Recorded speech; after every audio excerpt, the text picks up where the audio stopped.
Querido Deus, mais uma vez nós dependemos, precisamos daquilo que o Senhor tem se revelado a nós, ó Pai. Nós só podemos te conhecer de alguma maneira se o Senhor se revelar a nós. Do contrário, nós só faremos, ó Deus, analogias e não conseguiremos discernir aquilo que o Senhor precisa, aquilo que o Senhor quer. Abençoa, meu Deus, o teu servo, que vai estar ministrando esta palavra nesta manhã. Ó Pai, em nome de Jesus Cristo, abençoa as nossas vidas e que possamos receber, meu Deus, ela no nome de Jesus. Amém. Amém. Meus irmãos, bom dia. Graça e a paz do Senhor Jesus. Amém. Nós estamos aqui então para tratar da lição de número 6 da nossa revista, cujo tema é Deus, o nosso provedor. Duas palavras aqui nós estaremos tratando como centro do nosso estudo dessa manhã. Uma palavra é provisão e a outra palavra é a crise. A lição ela gira em torno desses dois núcleos, antagônicos num primeiro momento, mas a gente vai ver que, sob a perspectiva de Deus, nem sempre o conceito de crise é o oposto de provisão. Deus pode fazer uma crise se transformar em uma oportunidade para nós colhermos abundantemente. Amém? Se eu começasse a lição perguntando para você aqui, na sua opinião, qual é o lugar mais seguro que eu e você poderíamos estar? O que vocês acham? Gostaria de ouvi-los. Estava aqui pensando nessa pergunta minutos atrás. Será que é um bebê no ventre da mãe, pastora Cássia? Será que é o lugar mais seguro que uma pessoa pode estar? Alguém arrisca? Qual é o lugar mais seguro, meus irmãos, que eu e você podemos estar? No centro da vontade de Deus. E o nosso personagem de hoje, Isaac, o segundo na linha ali, Abraão, Isaac, é um exemplo de alguém que conseguiu romper a crise, porque entendeu que o sucesso para ele romper as dificuldades era estar no centro da vontade de Deus. Ainda que ele tenha errado, nós vamos ver que ele errou. Abraão errou em muitas coisas, mas quando nós nos colocamos dispostos a estar no centro da vontade de Deus, quando vem a crise, ela vem e nós conseguimos rompê-la. A palavra de Deus diz, meus irmãos, que Jesus deixou esse relato para nós, que no mundo nós passaríamos por aflições, por tribulações, mas que nós tenhamos que ter o quê? Bom ânimo, porque Ele venceu o mundo e nós também podemos vencer. Crise. Parece que as coisas vêm se repetindo ciclicamente ao longo da história. Nós estamos vivendo, o nosso país, o mundo de hoje, está vivendo por momentos difíceis. Eu posso afirmar que existe crise no mundo. Mas o objetivo da lição é a gente entender que a crise para o cristão deve ser interpretada como um trampolim para nós alcançarmos coisas maiores. Amém? Então, a nossa lição é Deus, o nosso provedor. Eu gostaria de ler todo o capítulo 26 do livro do Gênesis com vocês. Na verdade, do versículo 1 ao versículo 33. Tá? Nós precisamos entender toda essa história aqui, porque a gente vai precisar do finalzinho do contexto. E eu vou pedir ao pastor Roberto que me auxilie na leitura do capítulo. Ali na frente está somente até o 6, mas nós vamos até o 33. Amém? Então acompanhe a leitura, por gentileza. Sobreveio à terra uma fome, além da primeira ocorrida nos dias de Abraão. Por isto, Isaque foi procurar Abimeleque, rei dos filisteus, em Gerar. E o Senhor apareceu-lhe e disse: não desça ao Egito, habita na terra que eu te disser, fica vivendo nesta terra, e serei contigo, e te abençoarei, porque darei todas estas terras a ti, e aos teus descendentes, e te confirmarei o juramento que fiz ao teu pai Abraão. Multiplicarei a tua descendência como as estrelas do céu, e ela darei todas estas terras, e todas as nações da terra serão abençoadas por meio dela, porque Abraão obedeceu a minha voz e guardou o meu mandamento, os meus preceitos e os meus estatutos e as minhas leis. Assim Isaque habitou em Gerar.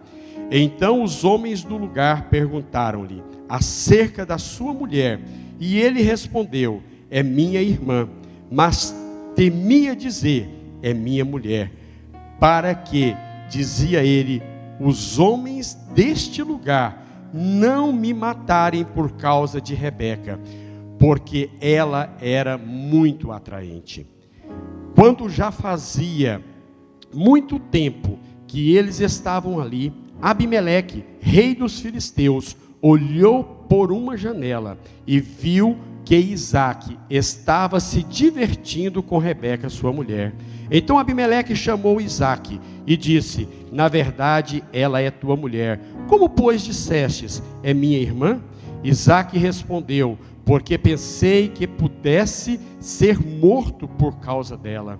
E Abimeleque disse: que é isto que nos fizestes? Facilmente alguém do povo poderia ter se deitado com tua mulher, e tu terias trazido culpa sobre nós. Então Abimeleque ordenou a todo o povo, dizendo: quem tocar neste homem ou em sua mulher, certamente morrerá. Isaque semeou naquela terra, e no mesmo ano colheu 100 vezes mais. E o Senhor o abençoou. O homem engrandeceu-se e foi enriquecendo, até que se tornou muito poderoso, e possuía ovelhas e gado, e muita gente a seu serviço, de modo que os filisteus o invejavam.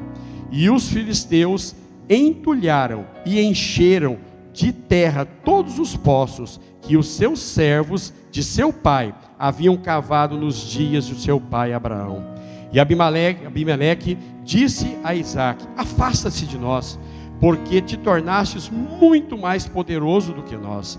Então Isaque partiu dali, acampou no vale de Gerar e passou a habitar ali. Isaque tornou a abrir os poços que haviam sido cavados nos dias do seu pai Abraão, pois os filisteus os haviam entulhados depois da morte de Abraão, e deu-lhes os nomes do seu pai. E os seus servos de Isaque cavaram naquele vale e acharam ali uma fonte de água corrente. E os pastores de Gerar se desentenderam com os pastores de Isaque, dizendo: esta água é nossa. E ele chamou o poço de Ezeque, pois se desentenderam por causa dele. Então cavaram outro poço, e também se desentenderam por causa deste. Por isto deu-lhe o nome de Sitna. Isaque partiu dali e cavou ainda outro poço, e não se desentenderam por causa deste, pelo que ele chamou Reobote, dizendo: pois agora o Senhor nos deu espaço e havemos de prosperar na terra. Depois ele subiu dali e foi para Betseba. E o Senhor apareceu-lhe na mesma noite e disse: eu sou o Deus de teu pai Abraão, não temas, porque estou contigo e te abençoarei e te multiplicarei a tua descendência por amor do meu servo Abraão. Então Isaque edificou ali um altar e invocou o nome do Senhor. Ele armou ali a sua tenda, e os seus servos cavaram mais um poço. Então Abimeleque veio de Gerar para encontrá-lo com Auzate, seu amigo, e Ficol, chefe do seu exército. E Isaque perguntou-lhe: por que viestes encontrar-me, visto que me tratastes com hostilidade e me expulsastes? Eles responderam: temos visto claramente que o Senhor está contigo. Pelo que dissemos: façamos agora um juramento entre nós e ti. Vamos fazer uma aliança contigo. Tu não nos fará mal, assim como nós não te tocamos. Mas se fizermos somente o bem e te deixarmos ir em paz, agora tu és o bendito do Senhor. Então Isaque ofereceu-lhe um banquete, e eles comeram e beberam. E levantaram-se de manhã cedo e juraram um ao outro. Depois Isaque os despediu, e eles os despediram dele em paz. Neste mesmo dia, os servos de Isaque vieram e deram-lhe notícias acerca do poço que havia cavado, dizendo-lhe: achamos água. E ele deu ao poço o nome de Seba, porque por isto até o dia de hoje o nome da cidade é Berseba. Obrigado, pastor Roberto. Meus irmãos, então o texto áureo que a lição nos apresenta está aí no versículo 2: e apareceu-lhe o Senhor e disse: não desças ao Egito, habita na terra que eu te disser. E a verdade prática que a lição nos apresenta é esta aqui, ó: em tempos de crises financeiras, não se volte às coisas deste mundo, mas busque a suficiência do Pai Celeste. Em tempos de crises financeiras, não se volte às coisas deste mundo, mas busque a suficiência e a provisão do Pai Celeste. Como a lição ela é histórica, eu gosto sempre de procurar contextualizar geograficamente o contexto aqui da história de Isaque. Então eu quero somente registrar para a igreja que aqui está um determinado detalhamento de Israel, e logo aqui ao sul, meus irmãos, já é a divisa com o Egito, tá ok? Aqui mais ou menos aqui ao sul de Israel está o Egito. E diz a palavra de Deus, no capítulo anterior, em Gênesis 25, versículo 11, você vai ver que com a morte do pai Abraão, Isaque morava neste local aqui, ó, Beer-Lahai-Roi. E então, passado um determinado tempo, a crise chega e Isaque, ele é tentado a fazer o que o seu pai fez. O que Abraão fez? Mesmo tendo a promessa e a ordem de Deus para ficar na terra prometida em Canaã, Abraão resolve descer ao Egito. Deixa eu te falar uma coisa. Toma muito cuidado quando você ler na Bíblia que alguém desceu ao Egito. Boas coisas, provavelmente o povo de Deus não recebeu toda vez que resolveu desobedecer a Deus e desceu para o Egito. Mas houve aqui algo diferente no comportamento de Abraão com o comportamento de Isaque. Isaque tendendo a descer ao Egito, e ele vendo a crise que se assolava, Isaque dá um passo de fé, e é a primeira coisa que eu quero destacar para você aqui. Isaque só recebe a palavra de Deus com a ordem para não descer do Egito, quando ele decide sair do comodismo.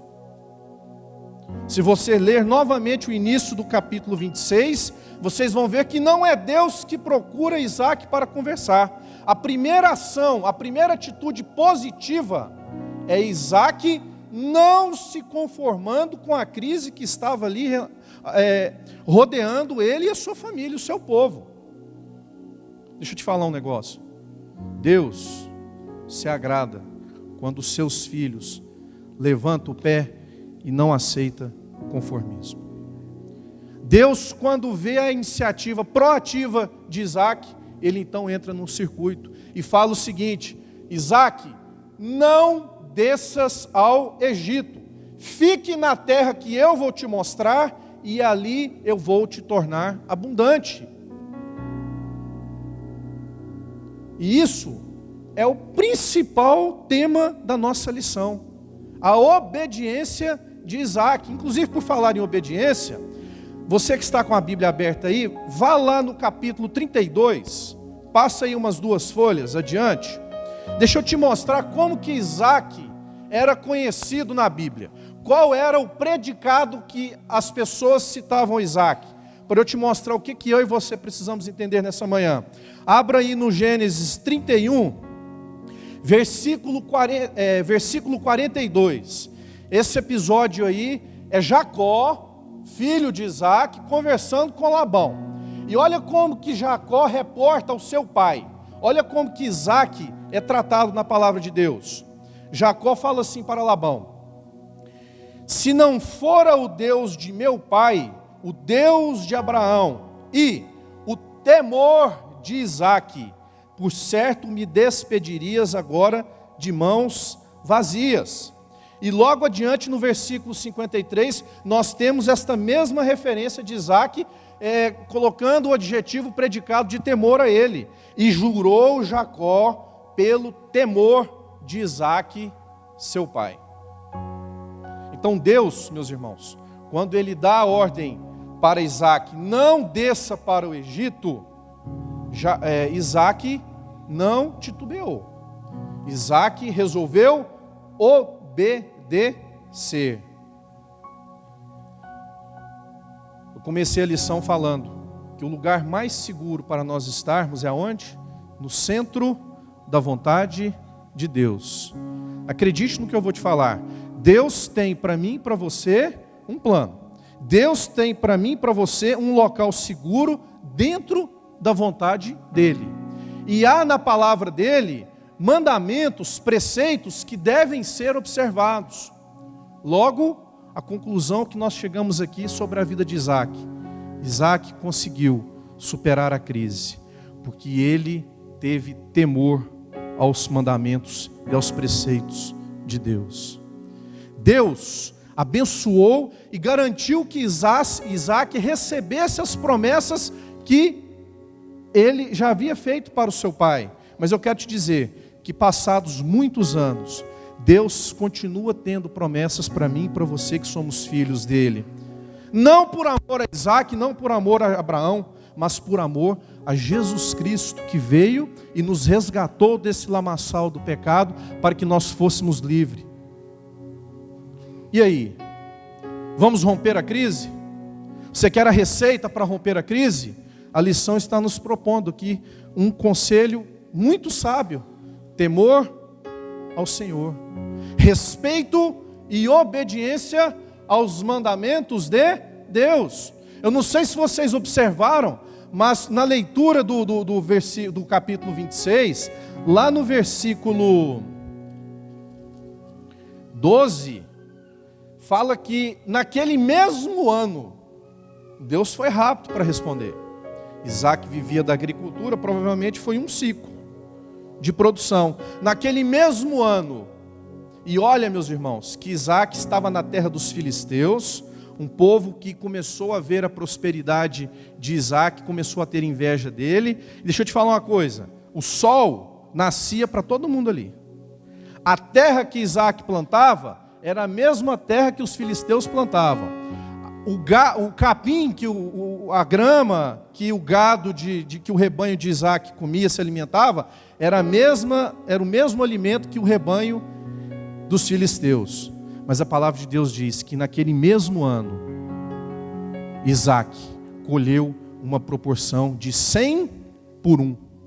Enquanto o filisteu colhia uma espiga de milho, vamos usar assim hipoteticamente, Isaac colhia 100. E isso despertou inveja, despertou contenda, que a gente vai ver daqui a pouquinho. Amém, meus irmãos? Então,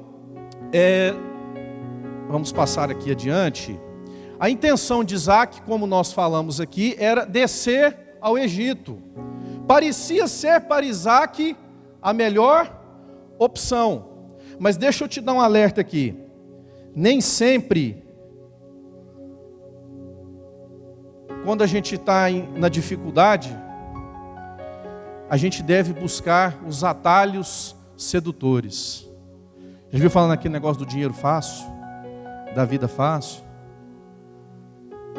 Descer ao Egito para Isaac seria um atalho fácil, seria chegar aonde não havia crise. Então ele facilmente estaria livre e confortável, numa situação confortável. Mas nem sempre, aliás, nunca os caminhos fáceis são aqueles que nos levam aonde Deus quer que nós cheguemos. Às vezes é melhor você estar debaixo da vontade de Deus, passando por tribulações, do que estar fora da vontade de Deus, achando que está numa posição confortável. O que você está disposto nessa manhã? Estar debaixo, no centro da vontade de Deus, ainda que existam tribulações, ou achar que está numa boa e fora da vontade do centro do Senhor? O que é a sua atitude, qual que é o seu pensamento, a sua reflexão nessa manhã? As pessoas, meus irmãos, tendem, a revista nos exorta a entender que as pessoas tendem a tomar decisões que envolvem mudança. Querem mudar de localidade, de país, de emprego, tentando escapar da crise. E eu vou dizer para você, não tem nada de errado nisso não. Vai que o Senhor está te preparando para um outro lugar. Ele fez isso com Abraão. Ele chegou um dia, chegou para Abraão e falou: sai da tua terra e vai para uma terra que eu vou lhe mostrar. Ele pode fazer isso com você também, pode fazer comigo. Mas sabe qual é o segredo do sucesso? É nós estarmos sempre colocando os nossos desejos, os nossos anseios, debaixo da aprovação de Deus. Vocês sabem que para Deus, Deus sempre pode dar 3 respostas para nós: sim, não, qual que é a terceira? Espere, aguarde. E muitos de nós não temos essa paciência de aguardar o tempo de Deus. E nessa ânsia de não aguardar, nós tomamos decisões precipitadas que não eram a princípio a intenção e a vontade do Senhor para nossas vidas.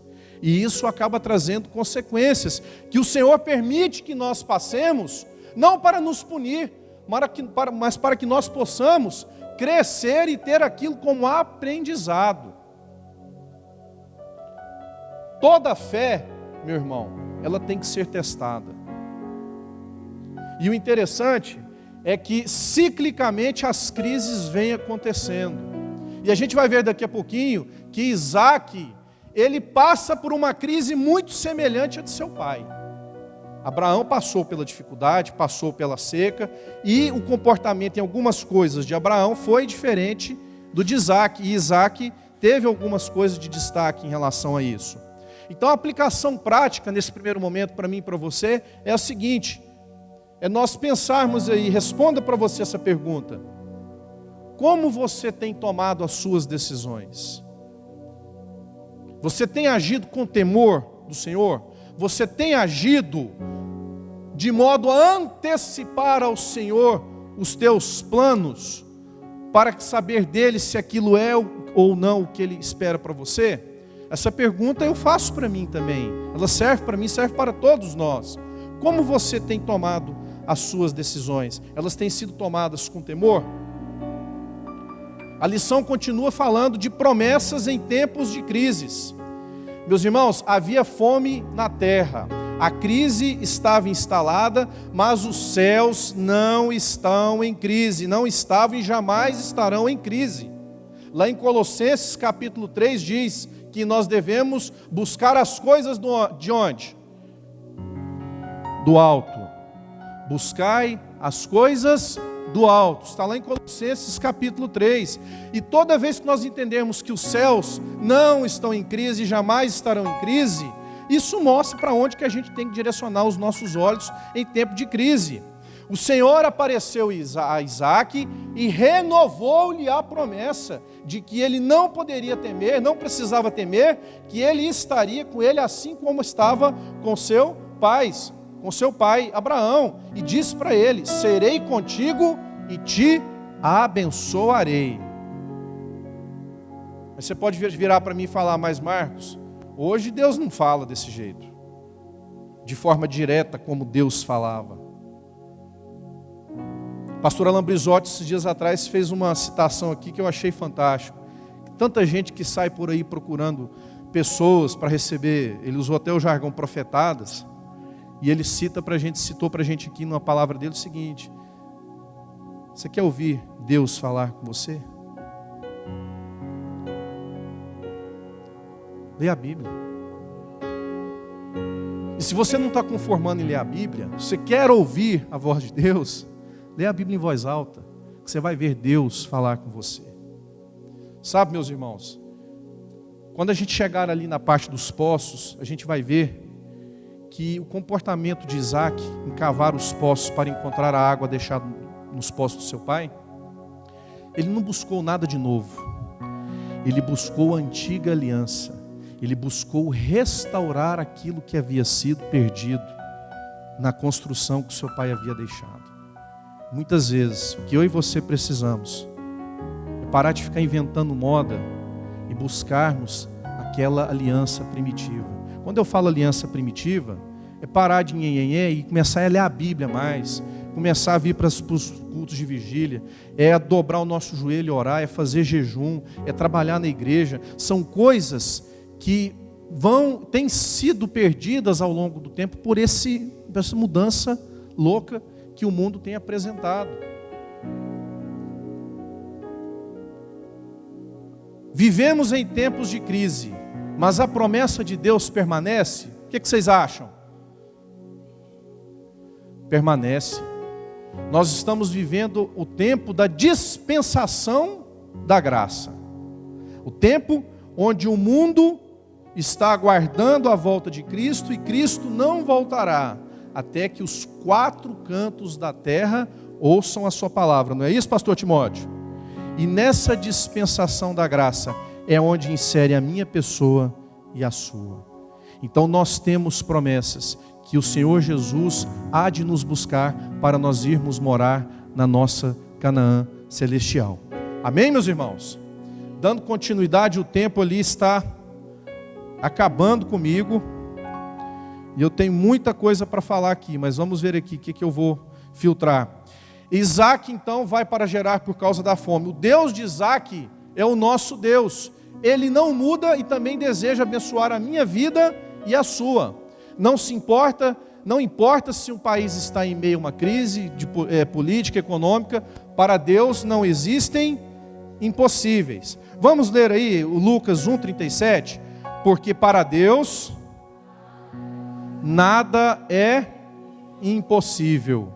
Porque para Deus nada é impossível. A obediência de Isaac, nós já falamos aqui, o segredo de Isaac para prosperar numa proporção de 100 por 1 foi o temor e a obediência. Vamos ler ali, ó, que está ali naquela ilustração ali. Eu vou ler, vocês repitam logo após mim. A obediência atrai as bênçãos de Deus. A obediência atrai as bênçãos de Deus. Você toma posse disso na sua vida, meu irmão? Amém? Seja obediente que você estará atraindo para você as bênçãos de Deus.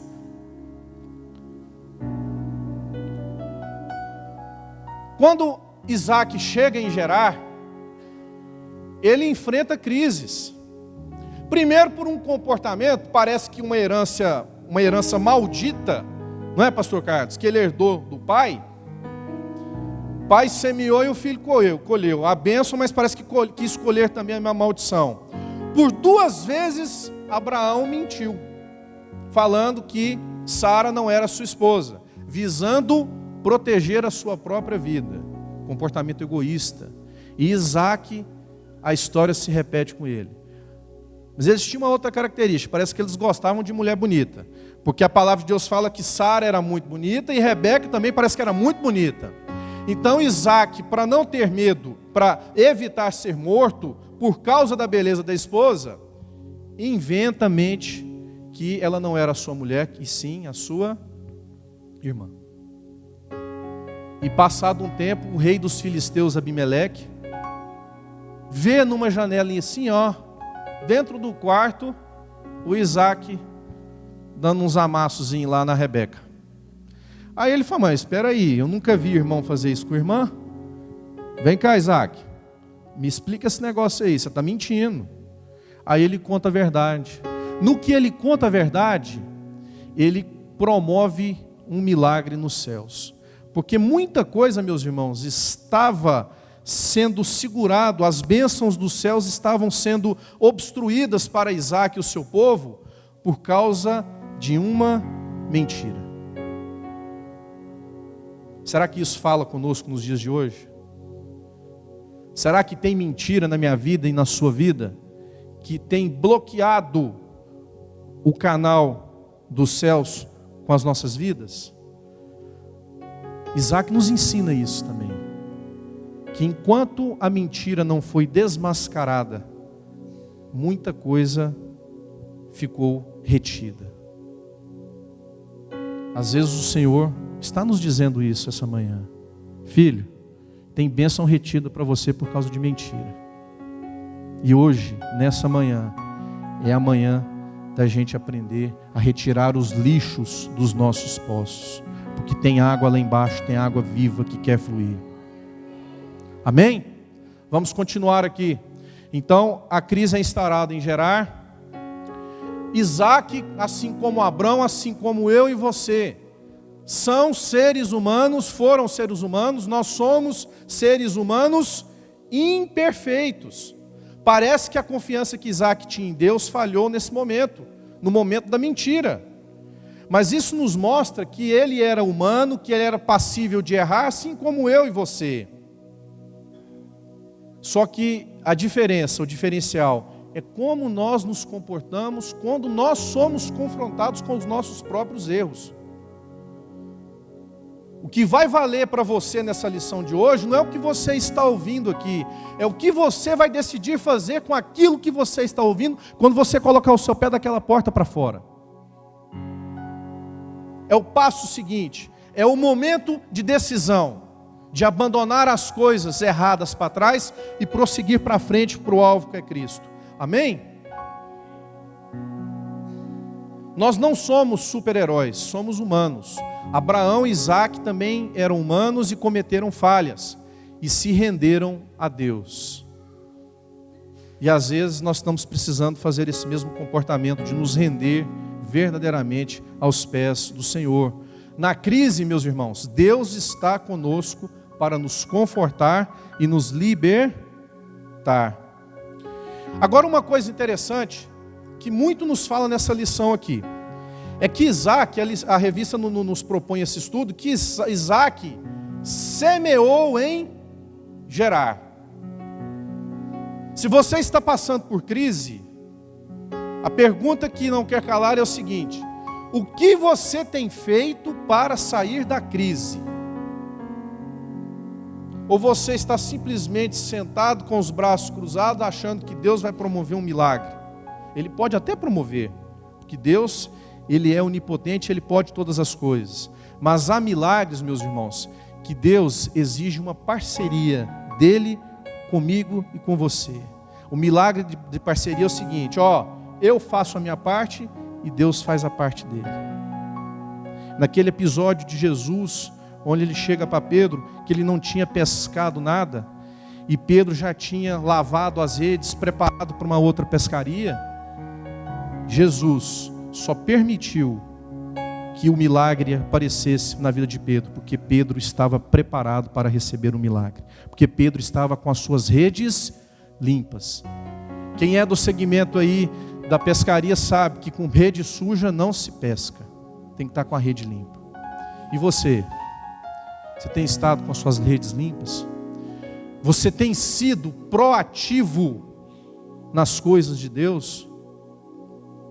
Você tem sido diligente naquilo que Deus espera que você faça para romper a crise? Porque deixa eu te explicar um negócio.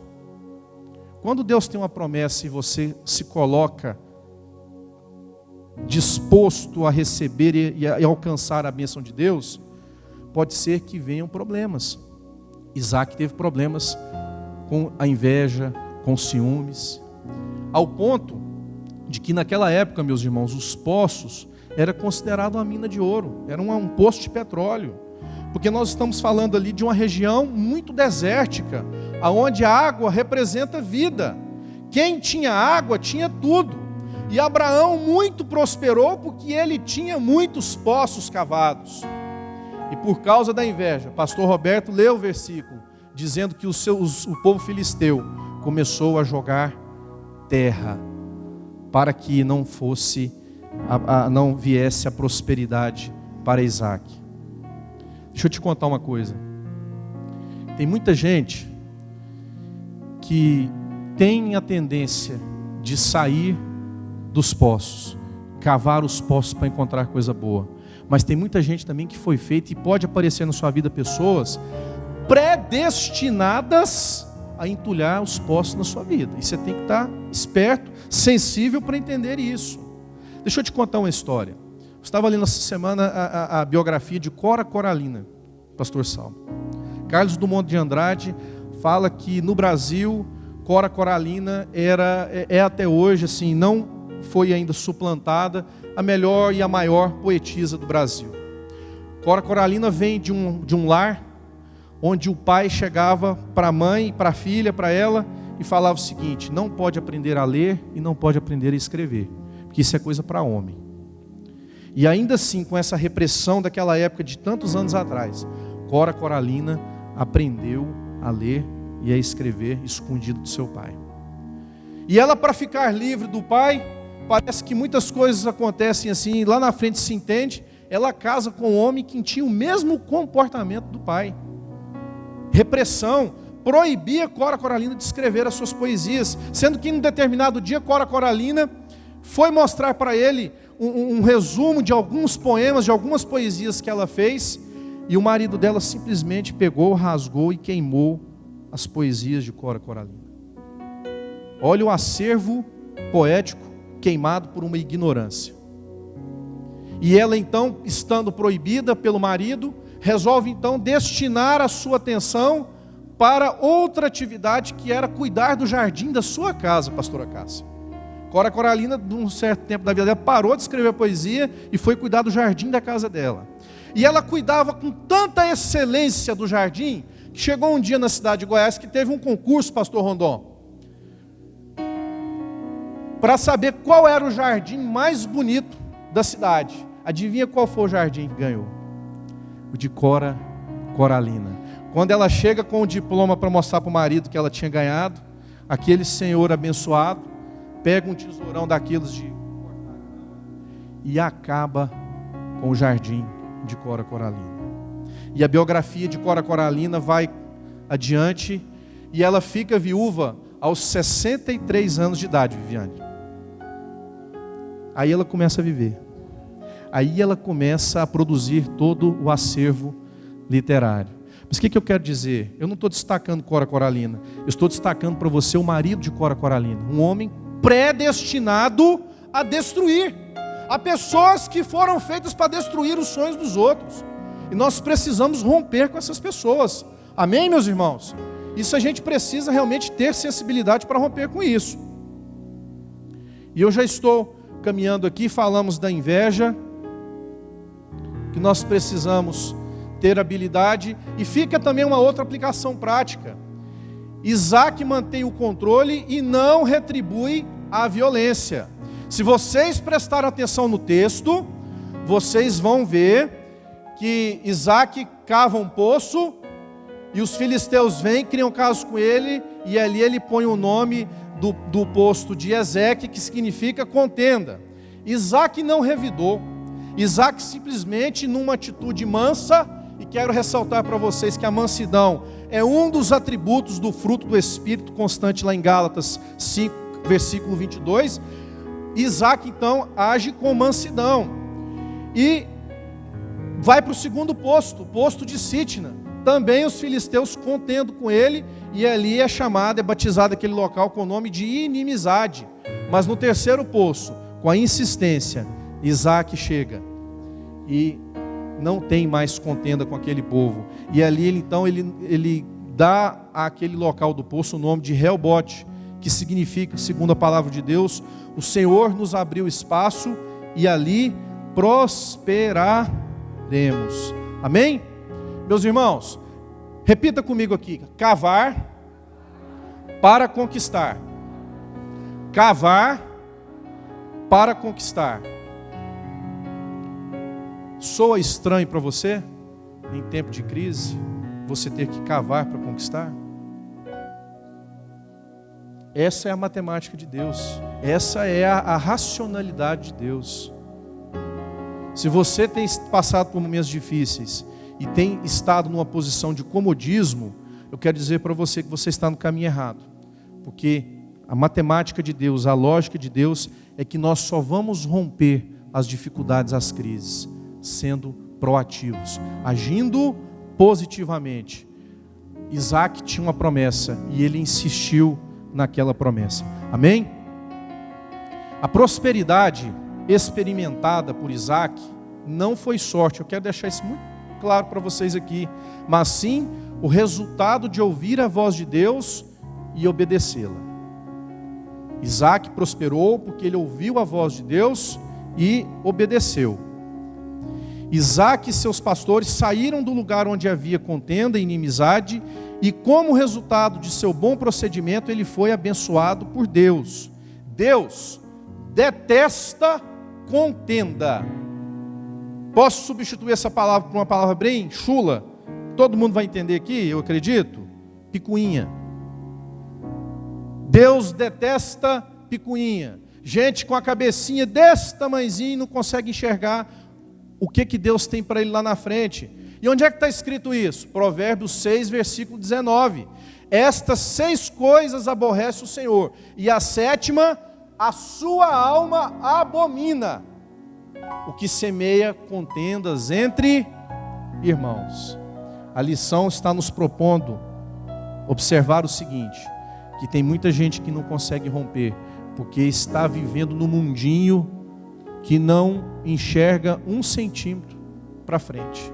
Pessoas que têm criado contendas dentro da casa de Deus, contendas dentro do lar, contendas dentro do trabalho. E um dos tópicos da lição, um dos objetivos da lição hoje, para mim e para você, meu irmão, nós entendermos, nós precisamos tirar picuinha e contenda das nossas vidas. A alma do Senhor abomina a contenda. E eu finalizo a lição dizendo para você o seguinte: que nós precisamos acreditar nas promessas de Deus. Nós precisamos acreditar que da mesma forma que havia promessas para Abraão, para Isaac, para Jacó, para José, e a história aí vai, há promessas para mim e para você, porque o Senhor nos ama por amor que Ele tem ao seu Filho Jesus Cristo. Nós precisamos nessa manhã tirar alguns breves minutos para a gente entender que tem muita água viva querendo brotar para mim e para você. O próprio Jesus diz que Ele é um rio de água viva e quem beber dele jamais terá sede. E às vezes você pode estar aqui procurando esse manancial de água viva, esse manancial que está lá no fundo do poço e que você não tomou posse dele ainda, você não começou a usufruir desse manancial de água viva. Sabe por quê? Porque tem lixo, porque tem terra que está entulhando o seu poço. E a proposta nessa manhã é que nós tiremos alguns instantes para refletir. Qual é o lixo que eu e você precisamos tirar dos nossos poços para começarmos a receber esse manancial de água viva, essa água que vai produzir vida e vida em abundância? Pode ser o lixo lá dentro da sua casa, pode ser um lixo dentro de você mesmo, pode ser coisas que você tem alimentado o seu tempo que não tem agradado ao Senhor, podem ser pessoas que estejam te oprimindo, mas hoje é manhã de renovação. Hoje é manhã de nós cavarmos para prosperar. E nós vamos retirar, meus irmãos, nós precisamos num ato de fé retirar os lixos, os entulhos que estão tampando os nossos poços. Vamos cantar uma canção, e durante essa canção eu quero que você reflita, e o meu pedido a Deus agora é que o Espírito Santo fale ao seu coração o que precisa ser retirado aí. Escute essa canção. Se tentaram matar os teus sonhos, sufocando o teu coração.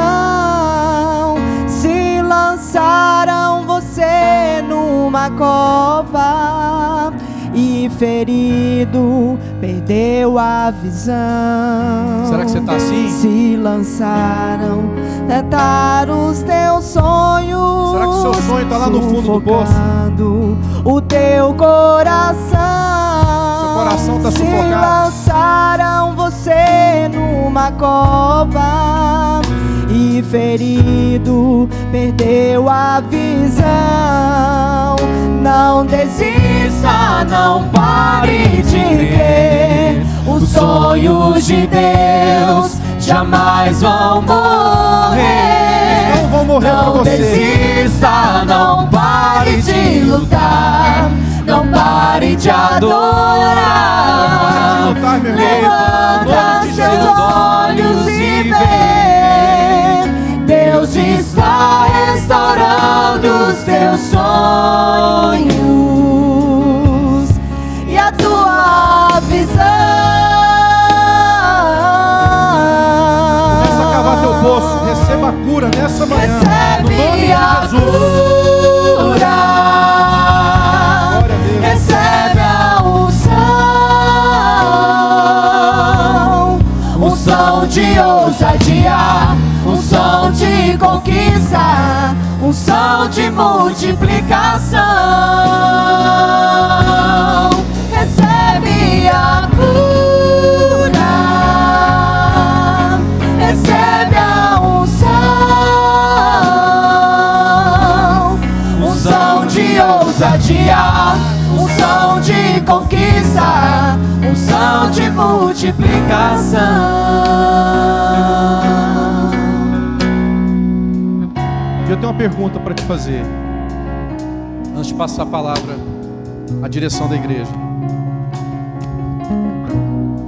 Se a luta tem sido difícil, se você não tem encontrado luz lá na frente, se você não tem tido ânimo para enfrentar as dificuldades que o mundo tem lhe colocado.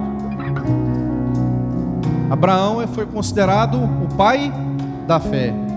Isaac era conhecido como o homem que tinha o temor ao Senhor. E eu quero te convidar nessa manhã, a você ter uma atitude de Abraão como uma atitude de Isaac. Vou convidar você num ato de fé, mas também numa posição de temor e de reverência ao Senhor. Se você quiser receber uma oração especial, eu quero convidar você a vir aqui à frente, nós vamos orar. Eu vou convidar o pastor Salmo para fazer essa oração. Se você tem necessitado de realmente receber um refrigério do Senhor, vamos orar. Vamos aprender, meus irmãos, a orar uns pelos outros. Se você sente que precisa cavar os teus poços para encontrar essa água, eu quero convidar você a vir aqui à frente. E nós vamos orar uns pelos outros num ato de fé. E também eu tenho uma pergunta para fazer. Se você entrou nessa casa e entendeu essa lição, de que o Deus de Abraão e de Isaac fez uma promessa para ele, e que o mesmo Deus nos dias de hoje faz uma promessa para mim e para você, por amor a essa pessoa chamada Jesus Cristo, e que você ainda não teve a oportunidade de conhecê-lo e de entregar a sua vida verdadeiramente aos caminhos dele. Se há alguém aqui nesta casa que ainda não entregou a sua vida para Jesus Cristo verdadeiramente, eu quero que você faça um sinal, que eu quero orar por você. O pastor Salmo vai orar também por você. Há alguém aqui que não entregou a sua vida para Jesus e quer nessa manhã ser num ato de fé como Abraão e Isaac, formalizar para Deus: Senhor, eu entrego a minha vida. Há alguém nessa manhã? Há alguém nessa manhã que quer entregar a sua vida para Jesus? Amém. Vamos orar no nome de Jesus. Uma igreja alegre, participativa.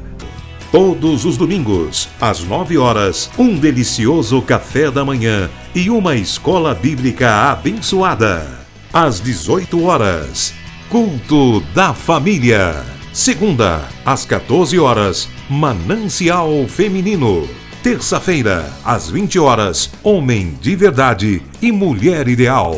Quarta-feira, às 19h40, Culto de Ensino, além de uma programação semanal para todas as idades. O nosso sonho é expandir o reino de Deus e chegar a todas as nações do planeta Terra. E eu quero convidar você a fazer parte desse grande projeto que com certeza Deus vai te abençoar. Catedral da Família.